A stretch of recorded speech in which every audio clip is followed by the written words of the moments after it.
Hello, everybody, and welcome to Fortress Comic News, episode 394. I'm one of your hosts, Chris, alongside my co-host here, Mike. What's going on, Mike? Nothing much. Just coming off of Halloween this week. So now all the Christmas decorations are up. Correct. Yeah. No, I mean almost. Well, A bunch of mine are up. Oh, really? Okay, Yes. so you're on the yes Christmas decorations immediately after Halloween. I'm on the. I live in Western New York, and I would rather get up now while it's not freezing cold. Okay, I can get behind that. Yep, that for sure. But just don't talk to my fiance because I've delayed it for. I've gotten 1 week. I have 1 week. I got in my trade negotiations. I got 1 week of no Christmas decorations. But I mean, we went shopping this weekend, and I mean the stores are already playing the Christmas music. Oh yeah. And I was like, okay, this is cool and stuff. But then one of the employees is like, what the fuck? And I'm like, okay, I get it. If you're working there and standing there and like stocking shelves, I definitely understand how that really sucks. As someone who works retail adjacent, it fucking sucks. Yeah. Like, I love Christmas, but Yeah. come on. Yeah, but come on. What are we doing here? I did just get I always do every year. I do this. I forget the organization's name, but they give you like a shoebox, and you fill it with toys. Oh, that's cool. And they send it off to like some kid somewhere for Christmas. For Christmas specifically. Yeah, so I got my I'm pretty sure it's like a Christian organization, but honestly, cool. I just want kids to get toys on Christmas. Yeah, you just want to help kids out. Yeah. Plus, there is a ulterior motive, which I'll get to. But I got that shoebox today. Mm-hmm. Well, yesterday. I got yesterday, and ready to fill it up. Just got to figure out how to get it. The ulterior motive is they only get comic book stuff, and every year I put a comic book in there. Nice. So I am brainwashing some poor kid. Yeah. So this is that I did the same thing along the lines. This Halloween is the card shop. I might have talked about it on air. Sells these mini packs of Pokemon cards specifically for Halloween. So like the cards inside aren't worth that much, but like when I saw some older kids approach the porch, I'd be like, "Hey, you kids like Pokemon?" And they're like, get in the van, kids. Yeah, get in the van. And like Katie at first was like, these kids aren't going to want Pokemon cards. I was like, because I have some packs of cards, and they're like, what? And like, I handed them out, and then the kids would like run down the steps towards their parents, like one kid's like, I'm gonna rip this open right now. And all, so it was kind of like funny. I'm like, yes, get addicted to the cardboard crack. This is how it starts. I was like, I'm sorry to the parents because they're walking away, and the kids are like, we need to go buy more packs. And it's funny because after I handed out some cards to like the first ones I did, they were dressed as Pokemon, so obviously. And then like some kids started to double back to the house, and I was like, I know what you guys are doing. Get lost. Like you get candy, and I didn't hand them the cards, and they didn't ask for them, so I was like, I know what you guys are here for. It's funny because I had multiple friends text me during Halloween, and it's like, oh man, kids everywhere, like kids are coming to my door, blah blah. And I live in the middle of nowhere, Mike, as you know. Not a single soul came to my door. It is interesting though. I've heard a lot of people in like places that usually get a lot of trick-or-treaters, people like I know, friends and family that didn't have anybody. And I think it's a lot of it's the trunk or treats have been pretty popular nowadays, where the kids just, you go to a parking lot and it's safe, it's easily accessible for the parents, so you just go and stock up. And I think that's kind of fun because you can like decorate your trunk. I think that's a cool idea. Yeah, it is. I've seen a few around here, but I mean, we live next to a quote-unquote city, and everybody just drives into town. Yeah, goes there. Like even my neighbors that have kids, they all just drive. They don't even bother out here. Like, but it's funny because when I first moved back into this house, I would buy like candy just in case, and just nope. Chris just had extra candy that day. And then when my parents were here in this house, they would buy like giant, like full size candy. So if anybody did show King up, size? like they got the shit. Yeah, like, they got the good shit. Nice. Yeah, I noticed that. I think one of the greatest inventions in the last 30 years is probably the Nerds gummy clusters. Probably one of the best Western inventions we known to man for a long. It's like society has been kind of stagnant, and then it was like nerds, gummy clusters, and that's when we peaked as a society. Yeah, that's it. It's all downhill. But like, I would like restock the bowl with chocolate, and then those, and I would just be like, like 6 kids on the porch, and I'd like let them grab stuff, and I'd pull the bowl back, and they'd be gone. All the gummy stuff would be gone. It's like, okay, so we just don't like chocolate anymore. Is that the thing? I think everybody gives out chocolate, so like, why not get the good shit? I had a Miles Morales at the house. I had a Black Panther. I had a Captain America. I'm trying to think of like, there was a Batman. I saw a few Harley Quinns walking around, like the Suicide Squad style Harley Quinn from the movies. Important question here. Yeah. The kid or the mom? For the Harley Quinn? Yeah. I think they were young girls that were dressed as Harley Quinn. Okay, never mind. Yeah. I'm trying to think. There wasn't much other comic book stuff. There was like a lot of there were a lot of little kids out, so there weren't many older kids, But so by everyone I knew, it was either Fortnite or Minecraft or something like that. Oh, okay, yeah, that's pretty popular right now. My nephew, who I say my nephew, he's 19. Yep. But he went. Well, you're gonna hate me. The kid from Avatar, the main character, Aang. Yep. He did Aang. Okay, that's awesome. And I guess he went to some Halloween party. What's interesting about that is he's had long hair for about 8 or 9 years now, and has swore, because I always, in my family, when you're made fun of, that's us showing love. Yeah, right. So I'm always picking on him about the long hair and how he needs to cut his hair.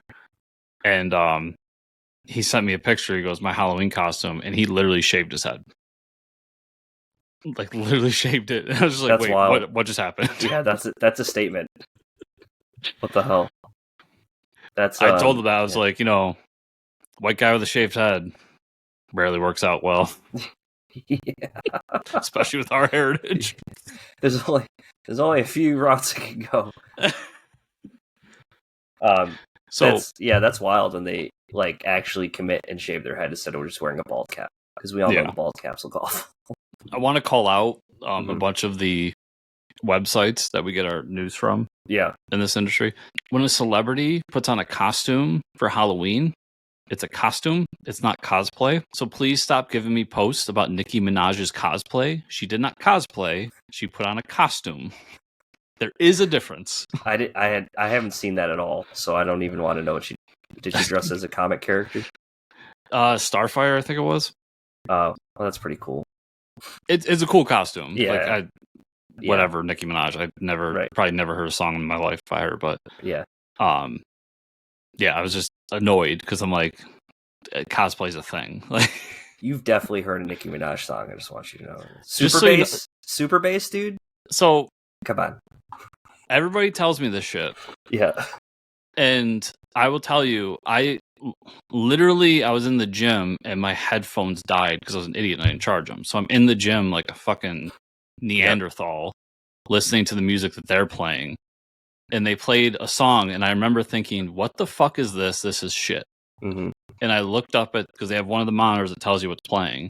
And it was a Lizzo song. And that was literally the first time I heard a Lizzo song. And that was like 4 months ago. So I literally do live in a cave, Mike. Okay. I probably have never heard a Nicki Minaj song. Fair enough. Unless it was in a movie. So it is up for debate whether it's leaning towards we won't have an interview this week, folks. If we do, I'll put a disclaimer at the front. I'm just doing this without telling Chris. There used to be a segment over 300 episodes ago called the Shitty Villain of the Week. Oh. And while the Yuletide is approaching, Chris, I'm renaming this as the Codpiece Memorial Shitty Villain of the Week. Okay, Codpiece Memorial Shitty Villain of the Week. And I think this is one I found by the creators of Superman that I don't know about this one. He's a Superman villain, Chris, Christmas related, and his name is Jasper Rasper. Jasper Rasper. Okay. DC Comics. Yeah, Superman. He was a Superman villain. So, oh my god, that hat is phenomenal. Yep. So he has a very rhymey name, and he has a life goal The goal wasn't to become rich and powerful. No, his goal was more ambitious. Find and kill Santa Claus. Okay, so hold on a second. So this dude his plan is to kill Santa Claus. And if you look at the cover, it's amazing because it's got Jasper Rasper in a helicopter firing a machine gun at Superman while he's helping Santa into the house, into like the chimney with the presents. But like, my question is, as he's leaning out of the helicopter shooting at Superman, who's flying the fucking helicopter? Because that's the driver's seat as well as the firing squad seat. So it's an amazing. So I really and his helicopter is named the Rasper helicopter. It's labeled on the side. It's very nice. It's very 1966 Batman-esque. He had his. I mean, okay, so this is like hilarious. He tries to kill the reindeer. Yeah, he tries to kill the reindeer with chocolates, right? He's poisoning them. I'll toss this chemical on the reindeers. Yeah, he pours chemicals on the reindeer. And now, I know in the past we've talked about shitty villains with their shitty powers, but like, I think this guy's motivation is probably the most shitty out of all. I think what's funny is one of his lines is, "I'm coming for you, Santa, and you'll be sorry."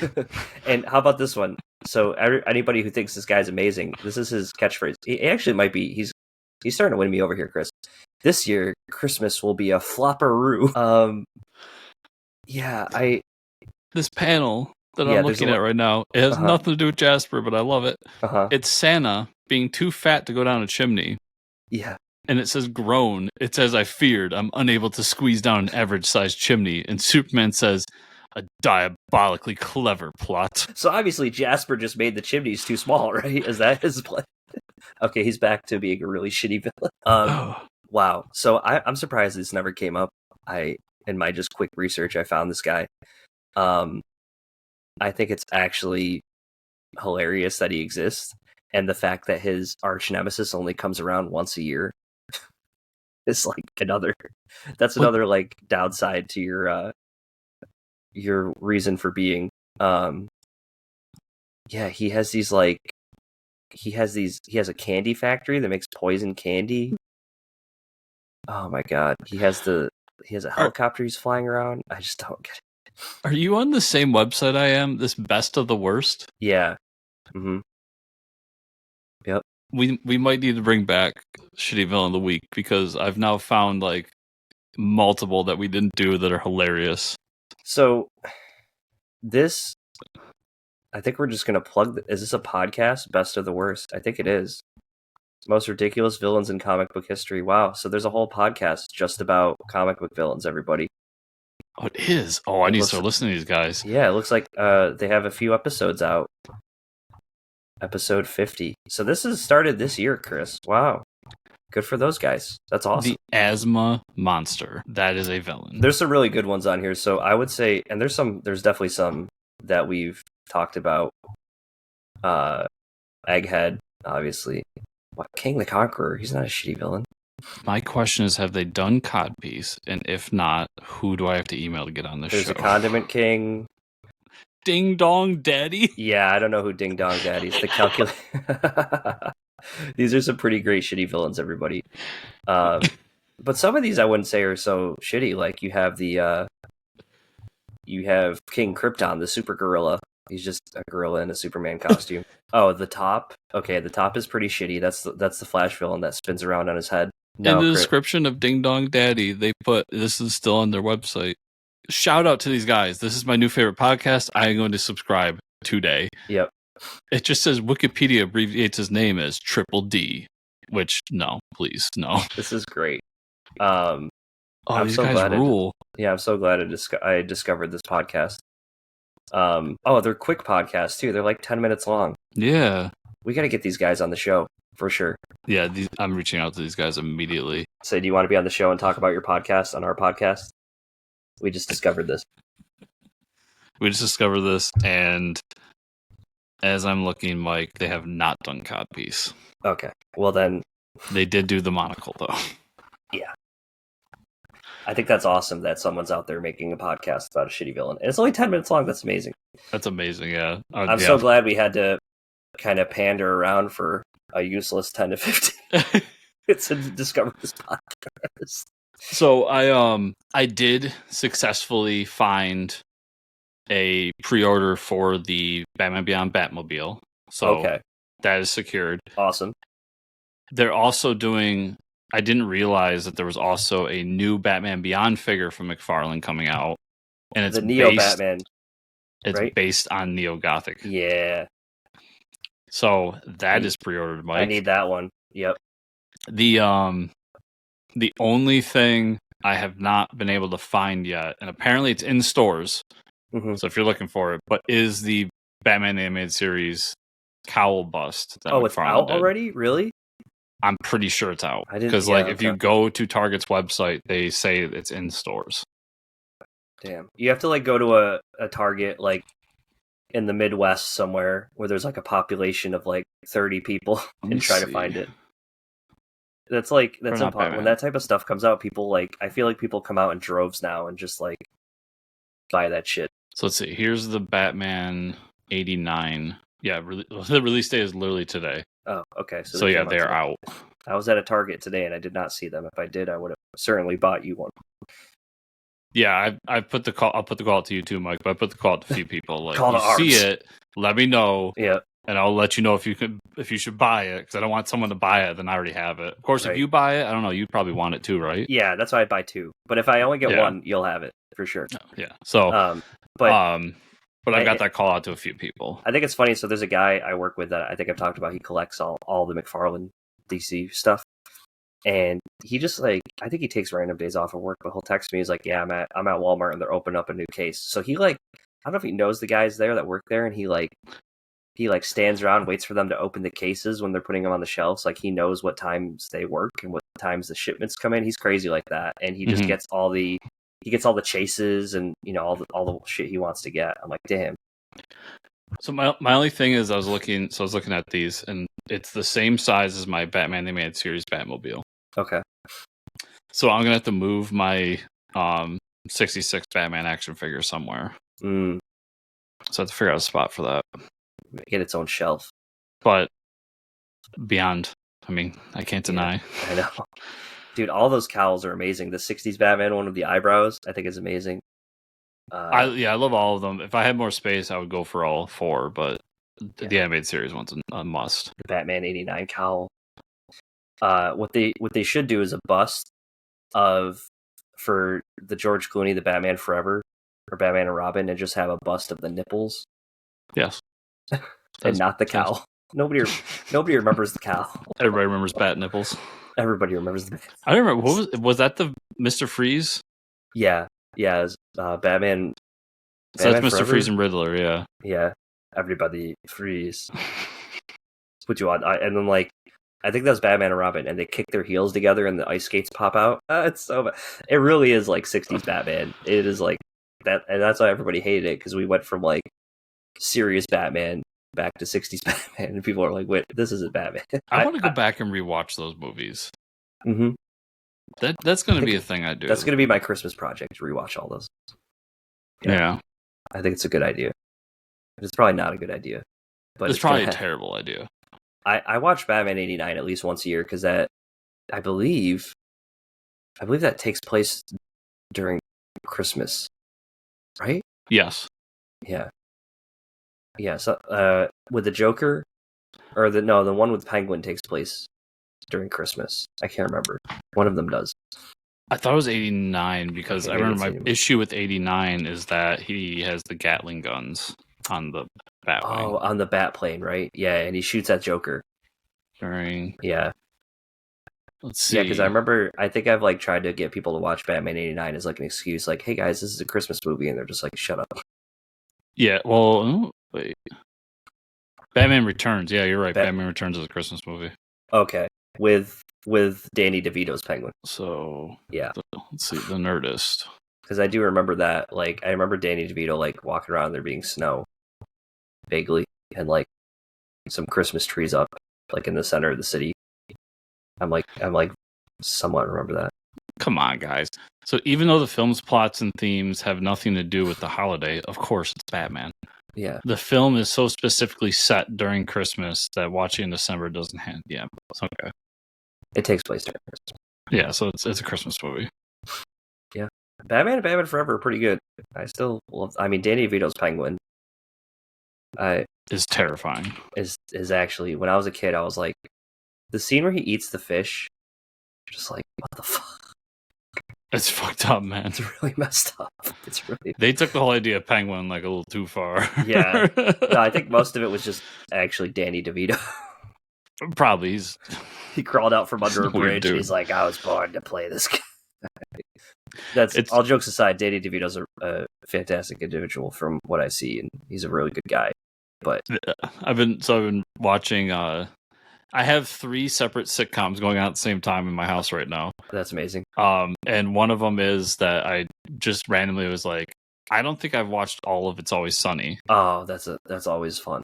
So I started from the top, and I'm in the middle of. Well, I'm at the top of season 2. And the introduction of Danny DeVito as like this clean cut dude who's like rich and wealthy. Yeah, so and like to watch his what I know from later on. To watch his like his evolution or de-evolution into madness. Yeah. And to be clear, I've watched these before. I know there's episodes I've never seen, and there's whole seasons I missed like somewhere in there, because there's like 13 seasons now. Yeah, it's so good. Yeah, I love that show.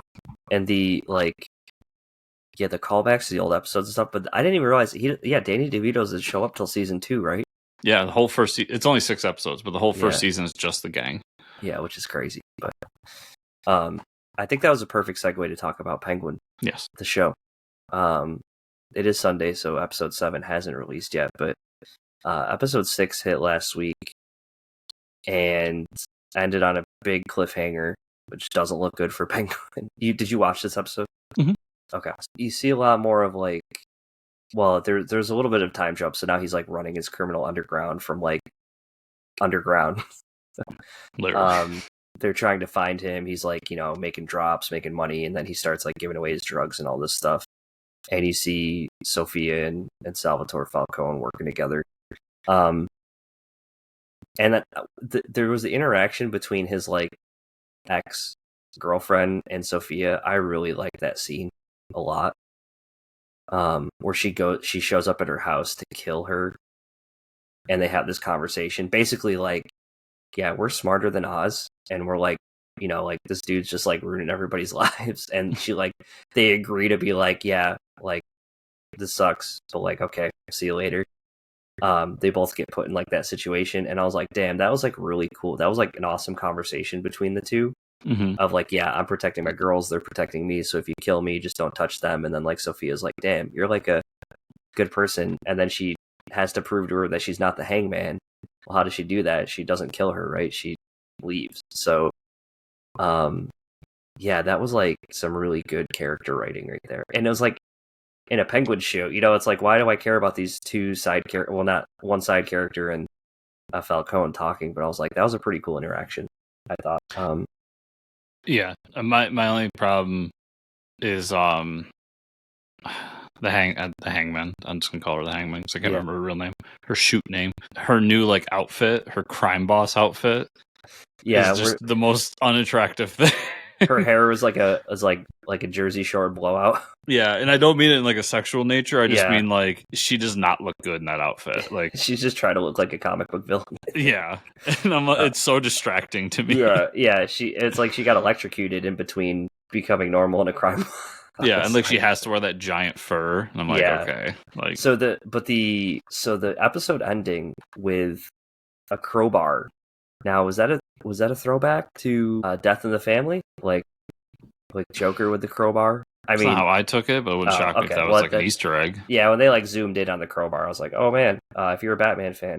But yeah, her showing up and standing in the doorway, like finding Oz's mother and like his young ward, because that's kind of what he is, right? Was a really crazy scene. So I don't know how we go from here. Like, it's gonna be crazy. She's got to kill them, I would think. I don't know.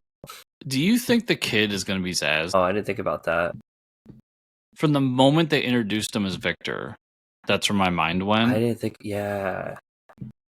And in this episode, his like old nemesis from the back when he was living in that area, the the poor area. Yeah, he kills him. Yeah. He ends up shooting him and like killing him. And I kept waiting. Uh-huh. And there's even that moment between him and Penguin where Penguin's like, it gets easier. Yeah. So I kept waiting for him to pull out the knife and like cut himself. Like that moment. That's true. And I almost wonder if he's going to if that's going to be the big reveal at the end, is like this kid's been Zaz the whole time. He becomes Zaz. That would be cool. Yeah. Like when he says it gets easier, he just keeps killing more people until it gets, wow. And he becomes like Penguin's kind of assassin or like just muscle. That's cool. Because I was wondering like who would Victor be, or like Vic, but they haven't said his last name, so that's true. And that was the thing, like he's introduced as Victor. Yeah. And so right away I'm like, oh, my mind just goes Victor's Zaz, okay. Right. Yeah. But I thought, I was like, I don't know, that'd be a weird shift, like a boy being Victor's Zaz. But if you wanted to set him up for something in like movie 3, yeah, right, maybe, or like just have him as like a side henchman or something. Or it'll be like a quick thing in one of the movies where like he has a few scars on his face, so you can tell he's killed more. Yeah, I'm generally curious to where I see this going, because I don't know. I can't say whether they're gonna like kill Penguin or not, or like kill Sophia or not. Like, I could see either of them coming. I could see both of them coming back in the Batman movie. So it's like, it's tough for me to like put a pulse on like, okay, what's the setup going to be moving forward? My feeling still stands that this is this is Penguin becoming the big crime boss. I still think that's the case, but after this episode, I think next episode, Hangman's going to kill at least the mom, or at least hold her hostage or something. Like, there's going to be something that's going to incite a gang war, which is going to be kind of the finale. Is that there's this big gang war, and that's going to be the underpinning of Batman 2. That makes sense. Yeah, chaos. Yeah, like there's chaos going on after the events of the movie. A gang war erupts. Like Gotham is just batshit crazy. Yeah, pun not intended, but nice well appreciated. Yeah. Yeah, but I think both will survive. I think it'll be a tit for tat, because she'll get the mom. He will at some point get Salvatore. I don't see Salvatore making it out of this movie alive. No, I don't think so. And maybe the new boyfriend goes too. Oh, that guy, yeah. Because I still don't believe that he's anything. Like, I don't think he's Hugo or Scarecrow or anything like that. I think there's going to be a point where like his life gets threatened and Sophia's going to be like, I don't give a fuck, like kill him. I almost think that he's going to like completely just sacrifice himself to save Sophia. Oh, maybe. That's gonna be the thing. Yeah, something like that. Yeah, like in some way he's dead though. Like I don't see him making it. Yeah, for sure. I think overall I'm liking it though, and yeah, it is like it like has me hooked for the hour that I'm watching it. So I'm enjoying it. I think it's a little stretched out, but I am enjoying it. So I almost kind of wish it was like maybe an episode or two less. Because it's 8 episodes, right? I think so. Yeah, I think we have 2 more. So because there is times where I'm like, I'm at the point in the show where I kind of want to get to the end. Yeah, I want to see what's going to happen. Yeah. No, I get that. But what's his name as Penguin is like so fun to watch. It is, and I think I would watch a second season of this if they did it. Yeah. And I'll say the tension of like his mom asking him to kill her, and then like when he's sitting it with Vic at the table, and he mentions his mom, and you're like, oh fuck, did he kill her? And then like you find out like 5 minutes after, you're like, wow, okay, they got us with that one. Like you don't know if she killed her or not. So well, there's also that thing of like I feel for the mom because she has Alzheimer's. Right. Yeah. At the same time, like she's not a good person to begin with. No, so she was a bad person. I almost want her to just die already. Right. Yeah, I know. Just to get out of the movie or the show. Awful human being. Yeah. But she's just such the things she says to people, especially Penguin, it's just like, you're kind of a piece of shit. Right. Yeah. So let's see where it goes, but it doesn't look good for her this next episode. Okay, Chris, you want to tell me why I should watch Agatha all along after watching the last couple episodes? You shouldn't. That's the whole point. Thank you. I didn't like it. It's like I wouldn't say it's the worst thing ever, but it just doesn't. It didn't give me any reason to go out and tell people like this is necessary, unless you really like the Young Avengers. And let's be fair here that I'm not a big Young Avengers fan. Okay. So the introduction of Wiccan as a character was just like whatever to me. And this so they finish the road. They find out that the road was conjured by this kid, much like his mother conjured the whole WandaVision town. And the road isn't real. So now he has to deal with the fact that like people died on the road because of him and all this other stuff. And he gets a comic accurate costume, which was nice, but also like don't care about the character. So. Right. If you're not like into the character, who cares? Yeah, and the show didn't give me a reason like to love the character. So right. And then episode 8, it ends with him putting the pieces together, figuring out that he was the one that created this whole thing. And we also get this whole moment where Agatha and Death have an embrace, and Agatha dies. And very dramatic scene. Her body collapses and flowers come out of her. It's weird. Death had a really cool scene that I found out later was practical effects.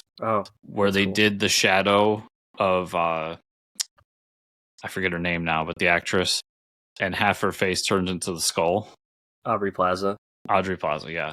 That was a really cool effect. That's cool. I think my biggest complaint as I'm watching it is just I wish he did Death when he had Thanos around.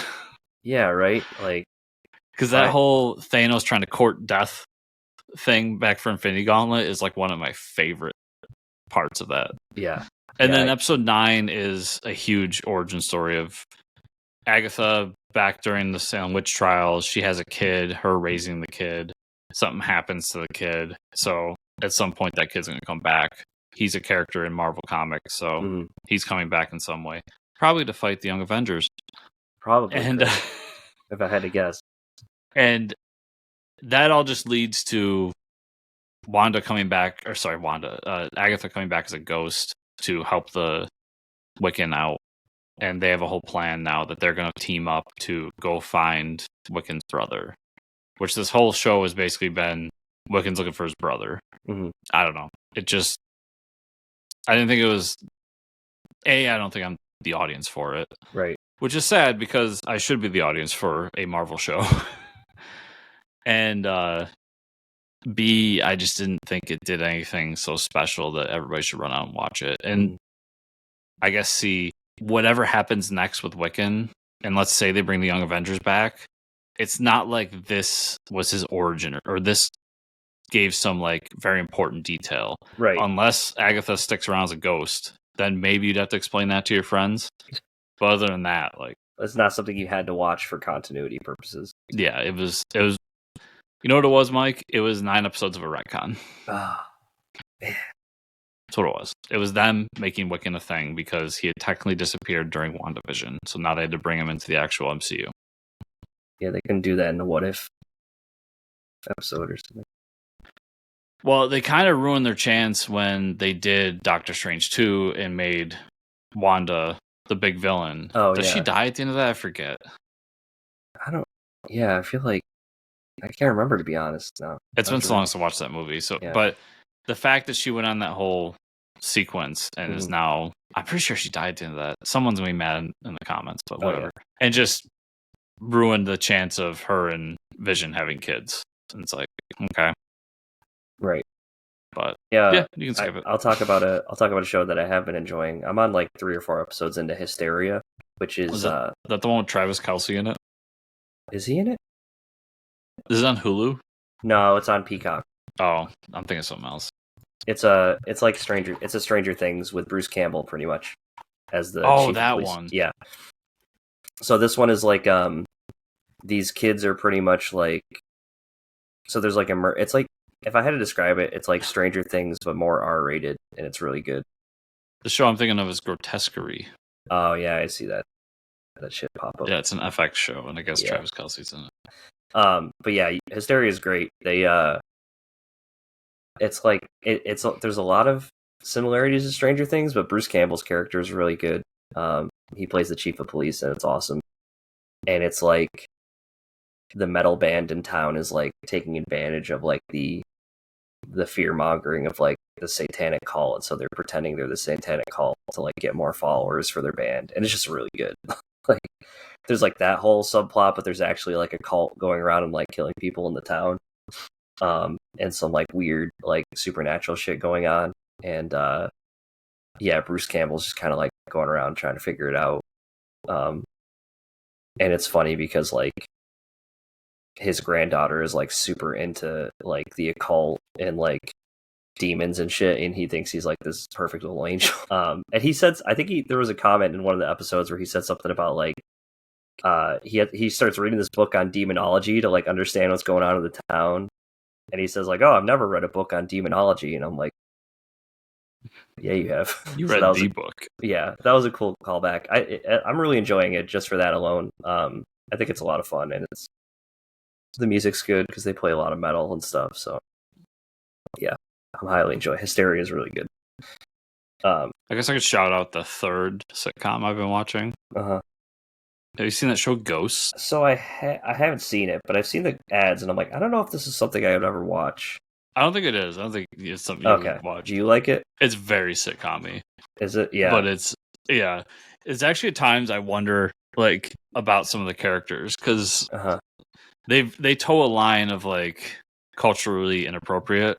Oh, really? And I think they do it in a way that they're trying to be so respectful that they almost go the opposite direction. Okay.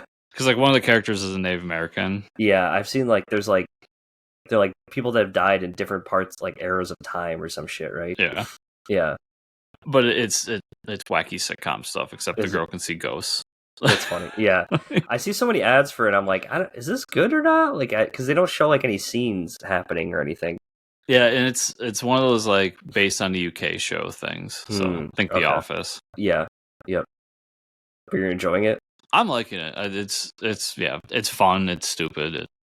Good way to waste 22 minutes. Nice. Some of the characters are a little ridiculous. Like one of them is a Viking. That's awesome. So he's like way over the top. Yeah.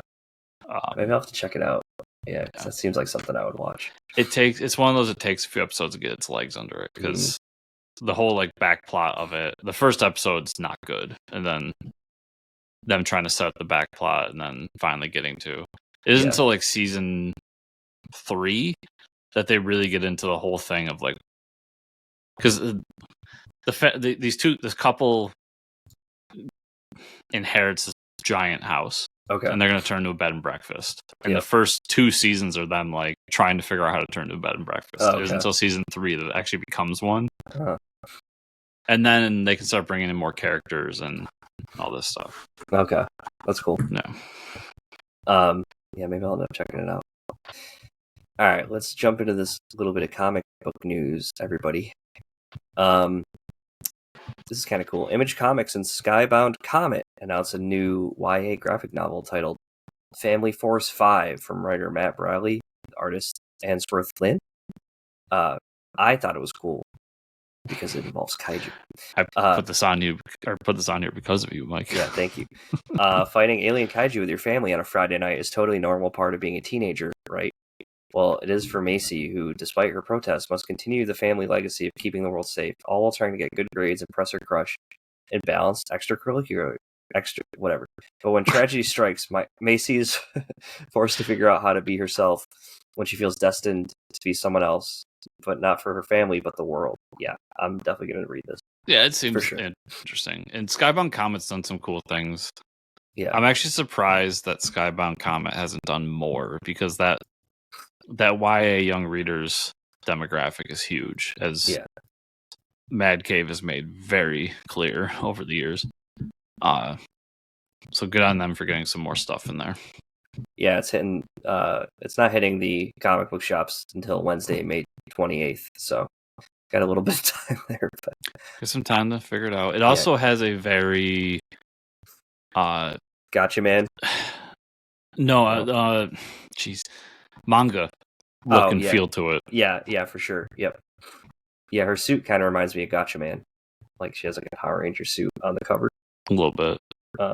But yeah, I'm definitely. I mean, you got me. You had me at kaiju. So the interior art's really good too. And I saw they're doing a sequel to the director who did Godzilla -1 is doing a sequel. So we might be getting more kaiju stuff, man. It's happening. People are liking it. I should probably watch that movie. Dude, yeah. That's why I wanted to bring it up, because you got to watch. It's on HBO. What are you doing? Just watch it. I think it's on HBO. It's on something. I know it was on Netflix for a little while. Okay, so go watch it. What are you doing? It's really good. Red One's coming out soon. Oh, shit. Yeah. I'm really excited for that The movie, Rock man. Santa movie where he doesn't play Santa is just stupid. How is he not playing Santa?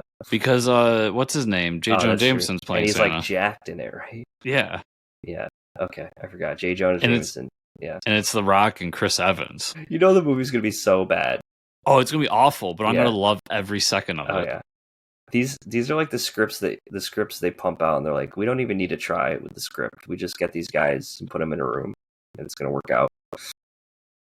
Yeah, you got three giant. Well, actually, and Lucy Liu's in it too, and I like me some Lucy Liu. Oh wow, really? I haven't seen her in something in a long time. Yeah, Shazam too. Oh yeah, and that's when I was like, yeah, Lucy Liu's still acting. Good That's the correct response. Oni Press announced a new horror series titled Plague House from writer Michael Conrad. Oh, nice. And artist Dave Chisholm. In Plague House, a trio of electric ghost hunters, Jacob the Holy Man, Holland the Skeptic, and leader Dell the Believer, explore haunted locales, hoping to prove the existence of the undead and exorcise malicious spirits at the macabre house. Did I say that right? I don't know. The scene of grisly quadruple homicide. The group senses the deep pain left in the wake of crime. As Oren Macabre sits in prison, Dell learns from his family ghost that it will require to cleanse the home of the restless spirits. That it will require to cleanse the home of their restless spirits. So we got some preview pages here. I do like the art a lot, especially like this. This is kind of interesting for an Oni Press book. I feel like it's like Oni Press like growing up. You know what I mean? I think the art pages are really cool. This sounds like something I would read for sure, because it's horror-esque and it's about ghost hunting. I think that's a really cool premise. Yeah, it's got a very Mike feel to it. I love that cover with the face and the house on top of it. I think that's a really cool idea.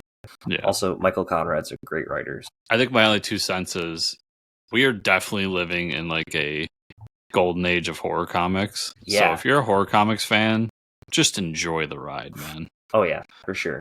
It's crazy. I feel like every other book we talk about is a horror book at this point. Yeah. No, for real. There's a lot. And even DC has a horror book with Superman in it right now. Yeah. Pretty spooky. Creator Richard Rivera announced that he's bringing back the comic series Stabbity Bunny. Wow. 2025. That's a name I haven't heard for a long time. Nope. Its 10th anniversary is in 2025. This announcement came with news that there will be exclusive merch for Black Friday on Stabbity Bunny's website in a few weeks, and that there will be the return of the original artist, Dwayne Biddix. Did not clarify if the new series would be published through Scout Comics or somewhere else. I never read Stabbity Bunny. Neither did I, but during COVID, like when everything was shut down, that first like 6-month period, Scout did a thing where if you bought anything off their website and you like gave them the name of your local comic shop, they would send the profits to the comic shop. Oh, that's cool. So I bought a few of their books off of them, and Stabbity Bunny was one of them. And it actually did go to the comic shop, I found out later. Wow. But so I have like 1 or 2 trades of it. I've never read it. It just sits in my giant stack of books that I will one day. Yeah, I got a stack of trades going now too. I was like, that'll never happen to me, Chris. Well, it has.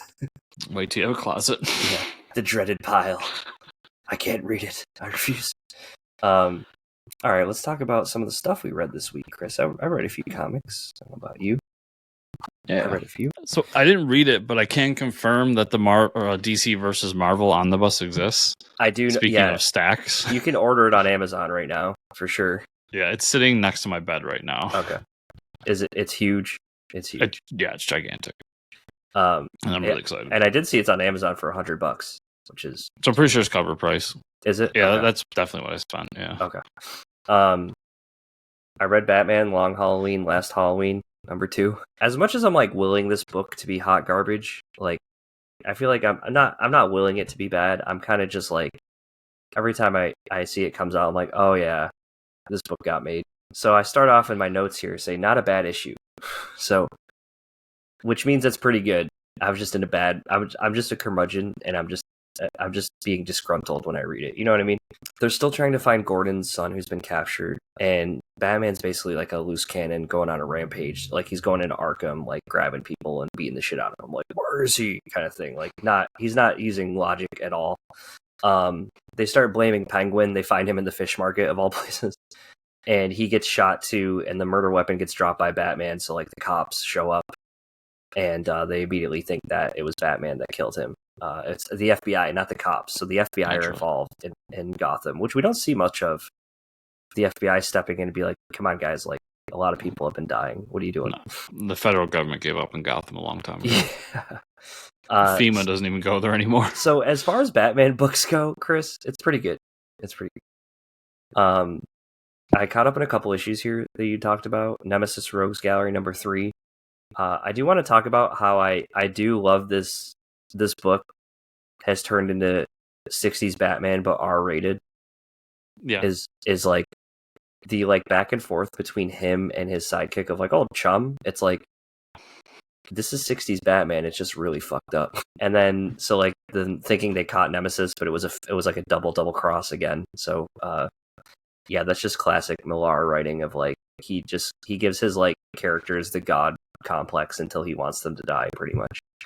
I feel like he does that quite a bit. Avengers versus Ultraman 2. This is just a fun book. I really like it. I'm a kaiju guy. There's a lot of weird comic book science going around. Don't really care that much. I did think there was like a nod or like a joke about an old Marvel book in there, so that was kind of fun. Like, oh yeah, this did happen in the past, but we don't really talk about it. So that was kind of funny, like poking fun at Marvel a little bit. Wolverine Revenge number 3. Oh, I forgot you're reading this. Yeah, it's right here. Dude, Capullo? Hell yeah. This book's awesome because I don't need to know a lot about Marvel characters because Wolverine's just killing them all. I know who Wolverine is, and he's pissed off and he's killing people. It's a great book. He fights Omega Red, I think the guy's name is. Mm-hmm. That was cool. He kills him. Deadpool, he pushes into a nuclear reactor, so you must have loved that scene. I love that scene for 2 reasons. 1, because fuck Deadpool. Yeah. 2, because Deadpool is like ready to commit suicide by jumping in there, and he like convinces him not to. Yeah, and he talks him out of it, and then just pushes him. And then he throws him into the nuclear. Yeah. I mean, I should laugh. It's so dark, but yeah, it was so great. It's such like, a great scene. It's like the epitome of this book. It's amazing. Yeah. And then the fight with Colossus was fucking epic, dude. Like, and he like just puts the claws right through his head. And it says like, okay, now I didn't realize we'd get through the Rogues Gallery so quickly, but now that's like, what's next? So now we're like moving on to like something bigger, right? So I'm interested to see where that goes. Yeah, I'm really interested to see where that goes. I love that fight because being someone who doesn't read a ton of X-Men, when Colossus is bleeding metal, yeah, that's pretty. That was a really cool image. Yeah, that was really metal. I'm sure in the Red Band edition, it was blood. No, it was metal. Oh, was it? Oh, okay. Yeah. I don't know if they colored it. I'm reading the Red Band edition. Oh, yeah. okay. I don't know because I'm not reading the regular, but so after that, Colossus is on the ground. Yeah. And he's dead. And it's literally just him with his like guts hanging out. Oh, really? And Wolverine just like drags him into the grave. Yeah. That's awesome. I don't know if I can't remember which one I read digitally now. I feel like I would have remembered Guts. But it was like almost a full page thing of his guts Capullo's art on Wolverine, man. What the hell? It's so good. It's so good. And it's like you said, it's a very simple book, but it works. It works really well. It works really well. I'm waiting for what that next issue is because it's not like Hickman to do simple. Yeah, for Hickman to have like a beat for beat comic, right? Like, okay, fought a villain of the week. That's not like him, right? So I'm like expecting. I was going into this being like, okay, I'm here for 60 issues. Let's go. I mean, he does limited series, and I've seen him do limited series, right. But even like I just did a video and I was talking about Aliens versus Avengers, and like how that first issue he didn't phone in shit. Like he built this whole thing. Yeah, which is crazy. Yeah, I'm really liking it. It's one of my favorite books right now. And then it happened on Hyde Street, Devour #1. So I was a little iffy. I think you were about this book too. I ended up really liking it. I thought it was a really cool story about. It was a different type of horror story, but these women across 3 different generations want to look really thin. They end up on Hyde Street, and we see some of the characters that from Hyde Street like in the background, and what they end up doing to become thin. They like eat a parasite. It's like a Twilight Zone episode, right? So that's why I love this. It's like an anthology. You have somebody come in and write a story on Hyde Street, and it being like this alien parasite that like now can like reproduce because the girls had a baby and stuff. I think it's crazy. I thought it was wild. It was like a Jaws story to me because he knew something was coming, and then like doesn't get revealed to like the last few issues, and it's like disgusting when it does. So I thought that was pretty cool. I want to say to the 2 women out there listening to this, if you read this issue, the daughter, the one the story is basically based around, that's a good healthy look, ladies. That's not fat. So I don't know. That really took me out of the story right away. Well, that's the whole point of the story. I know, but it takes me out because literally the first part, like that, like I don't want to be shaming anybody, but like that woman is overweight, and then they get cut to her, and I'm like, that's just normal. Yeah. Well, the crazy part is there's families and like people that talk like that. You know what I mean? Like, yeah.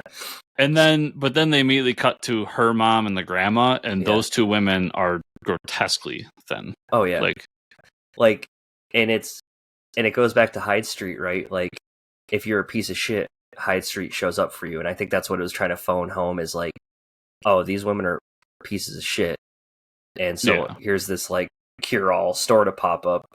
And I think that was an interesting approach to Hyde Street too. Like, it's not you're not just trapped on Hyde Street. Like, Hyde Street can leave and go to the real world. You know what I mean?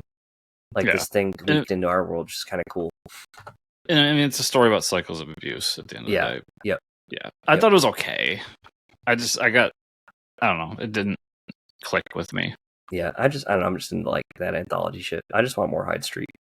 I do. And I really like that first issue. And I think this is something they should have like held on to for a little while. Get me deeper into Hyde Street, and then like what are the rules?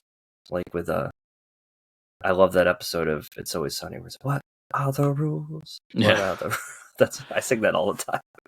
I just at the end of the day think this is something you can come back to and do a few times, and I'll enjoy it. But maybe give me like 6 to 8 issues and then put this out. Yep. Action Comics 1073 is the last book I'll talk about today. Some stuff I'm behind on, like Gotcha Man stuff. So Superman and the big bad villain clash. And he gets thrown through like a portal of like nothingness or like eternity, and starts flying through like nothingness space inside the Phantom Zone, and then reaches through a portal. I'm guessing it's a time portal, or I don't know if he's in another world, but he ends up on Krypton at the end of the issue. So it's definitely a time portal. It's a time portal. Okay, so he goes through like a time portal and ends up in Krypton, which is interesting. An interesting turn of events. Yeah. So if we have time travel now within our universe, within the Phantom Zone, so I don't know if that means it's real time travel or if it's inside the Phantom Zone, what that means for time travel. Yeah, that's a good question. If you go back to those panels, so they say that he's going through being sucked through a portal through time or something like that. And then you see the events of the previous issues, like in the little holes. Yeah. It was an interesting twist. I'm really curious on where this goes, because that was one of the things he's like, oh, I'm on Earth, I can like recharge and everything, and he finds out he's on Krypton. He's like, oh fuck. Oh fuck, I'm just a dude now. I'm just a dude disguised as a dude. So I'm interested to see where they take it. But... and did you read the backup story? Yes. So Supergirl gets to the villain, or not the villain, I'm sorry, gets to the prisoner, and from the So like we don't see who the prisoner is still, but we see some clips, and I think it almost looks like they're a white Martian of some sort. Or there were some video clips of like white Martians. I don't know if that's misdirection, but like, is that what you gathered from those panels? I have no clue. Okay. So they looked like some sort of Martians. I don't know if that was of them or like stuff happening around them. I'm not sure. Here's where I'm at with the story. Yeah. I thought it was fun and interesting that they were like... Until they did this like 4 times. Yeah, that they're just slowly like leaving mystery and like let me figure things out and everything. But then as you're not answering questions with each story, I'm officially I'll keep reading it because it's in the back of a book I'm already buying. But I'm officially like, this is no. And the reveal to me wasn't like an iconic character too. So like if you show a white Martian, I'm like, oh, this person's just a white Martian.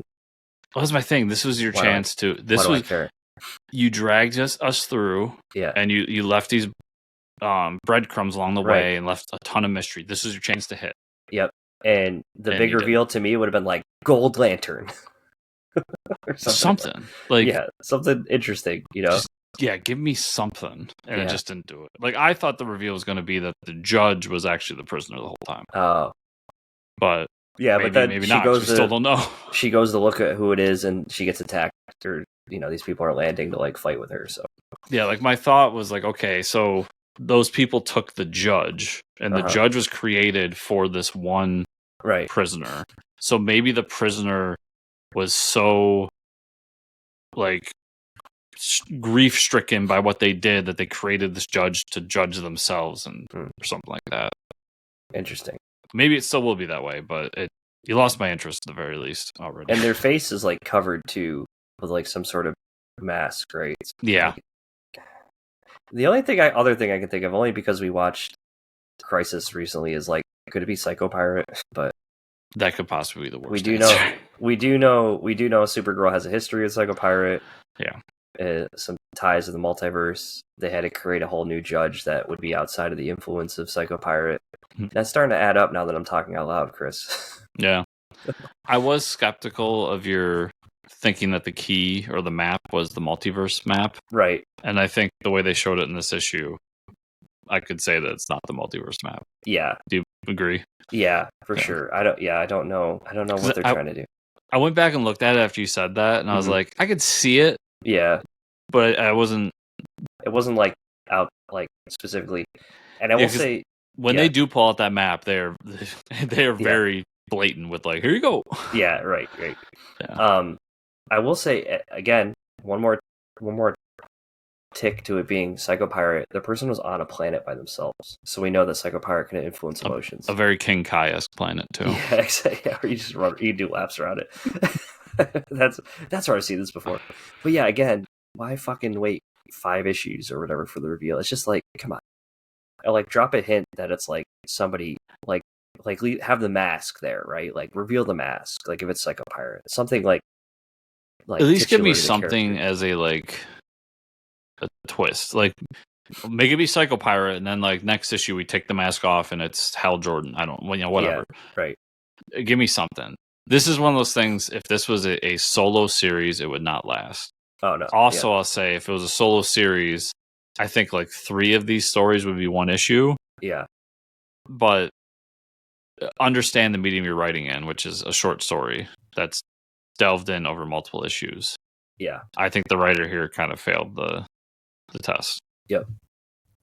That's all I got to this week, Chris. Yeah. Some ones I caught up on were... So I finished Godzilla Here They Be Monsters Volume 1. Nice. And I really liked it. The ending is phenomenal. Yeah, very cool. I mean, it's so obvious, but at the same time, I was like, holy shit. So I'm excited to jump into Volume 2 of that. Did read Conan the Barbarian number 16. And basically, Conan had been fighting alongside these Vikings. Okay. And he saw this as guardian god. And he's convinced that it's real, even though everyone around him was like, it's not real, dude. Like, you're hallucinating. Mm-hmm. But he finally sees like a something in there that tells him that it was real. And so now it seems like the next couple story arcs are going to be about him actually pursuing Crom. Like, oh, okay. Because they've been leading breadcrumbs of like he, as a kid, wasn't a believer, and like people in the town he grew up in telling them why they are and what their experiences were. So he's had some doubt his whole life, and now he's like he's convinced that Crom's real. Okay, cool. This is really interesting. I've caught up on Moon Knight, so I finished the other Moon Knight series, which I was like 2 issues behind, and then read Fist of the Khonshu #1, which is the new series from like 3 or 4 weeks ago. And it's a really good setup. I think you could jump into this without reading any of the other Moon Knight stuff, because while they mention the fact that he died and came back, and there's this whole period, they don't dwell on it so much that you have to really know. And they set up the new villain. They show where he's at, and you can see every personality. It's a really good intro to Moon Knight. And then sticking with Moon Knight from this week, Phases of the Moon Knight #3 came out, which is that anthology book. So they got some manga writer and artist, Yuji Kaku. Okay. It's Kaku. Yep. To do a story. That story was not good. It's basically these 3 kids were attacked by somebody. I'm not really 100% sure who. Okay. And it's two little girls and a little boy. And the little boy sacrifices himself for the little girls. And the little girls end up pleading with this god who isn't Khonshu, which was weird, to save the little boy's life. And he ends up melding them together as one. And they become this Moon Knight-esque creature. And the whole reveal here, which just no political statement here, it just came off weird, was that the entire time it's this little girl running around in this suit with moon swords killing people. And then somebody rips her shirt off and they're like, oh no, it's a boy. Oh. And it just didn't work. Yeah. Like the reveal was awkward and didn't make sense. And I guess basically these 3 personalities are living together as one. I don't know. You took Mark Spector and just made it bad. All you really did. Yeah, that doesn't sound fun. The second story, though, is about this teenage girl who's growing up in this wasteland in the future. It says the not too distant future, where some virus basically created the Crossed, Mike. Like they're people who are somewhat super strong and have no inhibition. Like they go around just killing everything. Yep. But they're in the zone, and her parents have this building right outside where they monitor it. Long story short, a bunch of them get out, kill her parents, and try to kill her, but Khonshu saves her. Makes the deal with her. She becomes the Hunter's Moon. And the reason she becomes Hunter's Moon is because we find out that Mark Spector is still stuck in limbo with Khonshu and has to serve him in some way. So there can't be another Moon Knight right now. And the 2 of them go off, Mark as a ghost, find the people who killed her parents and get their revenge. And then she's like, we'll go off and finish the rest of them off. So that was really cool. Cool. And it ends with a story by Chris Giarrusso, which Marvel fans will know. Okay. Because he does the Mini Marvels comics, which if you've never seen them, I know you have, but they look like that. Yeah. Yep. I've seen those before. And it was just really cool to see a Mini Marvels story. Yeah, again. that's cool. I haven't seen a Mini Marvels story in so long. Yeah. And I really enjoyed that. And that one had Iron Fist in it. Oh, cool. So Mini Marvel Iron Fist. That's awesome. That's really cool. Namor #4 came out. This book's really good. Namor's been brought down to basically the trench. He goes down to the lowest of the low in the sea, where the Kraken lives, and all these like weird creatures. Yeah. And there's this whole civilization of seaweed men who have also decided, alongside all these monsters, that they're going to put their hat in the ring for the War of the Seven Seas. That's awesome.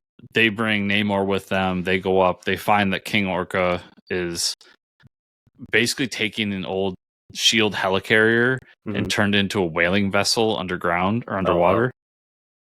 So they fight him, and then that's when Namor comes across the ruins that were Atlantis, and has this epiphany that like we need Atlantis back. It needs to be there. So I have a feeling, even though it's still another 4 issues long, that we're gonna get the conclusion that is Namor back as Prince Namor or That's King cool. Namor in this case. Yeah, King of the Seas. Redcoat number 7 came out. Oh shit! Yeah, I gotta read that.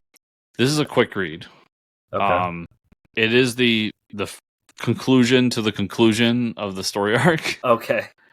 Because it's Simon Pure about 40 or 50 years, no, probably longer than that. I don't know, like within the lifetime of Albert Einstein. Okay. And it's him going to visit Albert on his deathbed. Oh, interesting. And he has the whole issue is a conversation with Albert Einstein about how Albert has seen him change over his life and the things he's done to help people. And Simon kind of dealing with all the issues that he doesn't believe he has changed. He still thinks he's a piece of shit and all this. Mm-hmm. And then it ends really depressingly because they do a montage of all the times Simon's had to watch a friend or loved one die. Oh, damn. And then just, bam, you get Albert going out. Yeah, that sucks. So it's a really depressing issue, but it was really well done how it was done. And it seems like the next issue, they're going to tell a past story because the new story arc is called Blood Feud. And it looks like it's a Civil War, or not Civil War, a Revolutionary War story. But I could be wrong. Yeah, I really like Redcoat.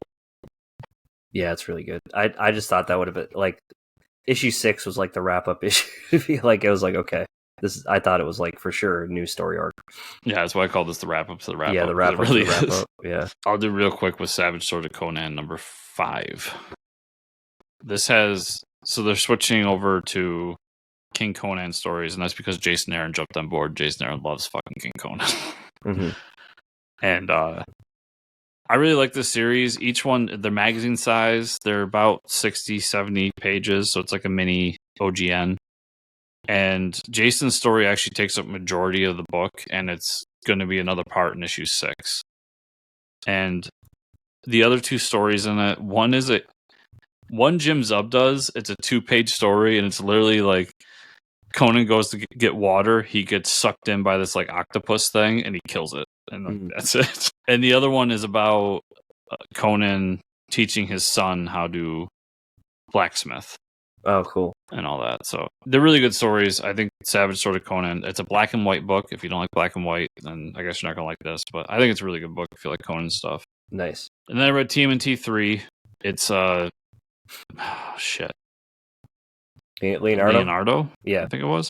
Yep. That issue is the weakest of the 3 so far, in my opinion. Okay. Basically, Leonardo goes to find like turtles and live among them to be a turtle. But these are different turtles because they eat flesh. I don't know. It's weird. What the hell? At the end of the day, he ends up trying to find the other 2. And he's like, I can't eat flesh anymore. I gotta go. Yeah. He tries to get accepted by them or something, and it doesn't work. Yeah, it was not a good issue. But the other 2 are so good that it doesn't like ruin it for me. Nice. And then Avengers JLA number 2. Mike, it's the fight book. Hell yeah, that's all you need. This is literally every fight you've ever wanted. So it's Wonder Woman fights Hercules from Marvel. Hell yeah. And Captain America fights Batman. Yep. Quicksilver fights Flash, so on and so forth. But basically, it's all these different fights that lead to them getting different artifacts that leads to the whole conclusion. But what I loved is that Captain America and Batman fight to a standstill. Yeah. And they both look at each other like, we could go on for hours. And Batman even says, like, we go on for days, you might win. But they realize that somebody's like pulling the strings behind somebody's them. getting them to do that. Yeah, because they're smart enough to be like, we shouldn't do this. So you're in the back of my head the whole time I'm rereading this because that happens and they go straight to the Batcave. So it's Cap and Batman in the Batcave. In the Batcave, yeah. That's awesome. And after they realize what's going on, Cap's like, oh, I know who we can call. And he calls the Fantastic Four to have the Thing bring him a time bike. Yeah, it's amazing. It's like it's like the biggest culmination of all the things that you love in one book. You gotta love it. Yeah, I read them so long ago. Issue. Yeah. And then my last thing was a Kickstarter book, actually. The Wild Wisp number 1 and 2 from our friend Pat Chand. Mm-hmm. I fucking love this book, Mike. I Nice. texted you in the middle of the week to read it. I'm mad you didn't read it. Yeah, no, I didn't read it yet. This is a medieval, like, fantasy book meets Pokemon. Oh, shit. As if it was designed by the people who made the Trails of Cold Steel video games. I never played those. So if you look up those games, you'll see the design. I mean, they're a bit anime, and this is more American style, but like, the designs are there. Okay. So we have these creatures that people in the military get to fight alongside them. But these creatures, everybody has one. They're pets. They help out. They're Pokemon. Yeah. And we find out that there's also like mythical versions of them, so shinies. But they're not just different colors, they're actually super powerful. Nice. So the character we meet, he's going through the training. He meets up with the queen. She sends him on a quest to find one of these mythicals. And during that quest, we find out that all along he's had one. Oh. But his can shade itself from everybody else so nobody knows. And then we get a whole bunch of adventures along the way in those 2 issues. That sounds awesome.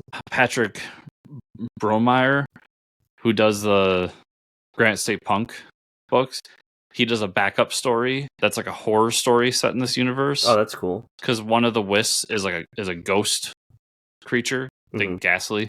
Yep. And the lead artist, I forget his name, but he does a phenomenal job as well. That's the book's awesome, everybody. Yeah, it sounds really cool. When issue 3 hits Kickstarter, definitely back it. Yeah. I highly recommend it. And I think it's 32 pages, so it's a lot of comic. Because Pat's books can be expensive on Kickstarter, but you do get a lot of comic for that. Nice. So, Mike, that was everything I read this week. Where can people find you on the internet? You can find me at Fortress Ricker on Twitter X. Where can they find you and or the show? You can find me on X or any other social media network at Fortress Chris. Also, chriscomicscorner.substack.com. If you want to follow the show, it is at FortressComics_. Also, at FortressComicNews.com. If you want to support the show, like, subscribe, share, comment down below on the YouTube video of this. If you're a podcast listener, 5-star reviews are the best. And there's also patreon.com/FortressComics. Thank you all so much for watching and or listening this week. See y'all here next week.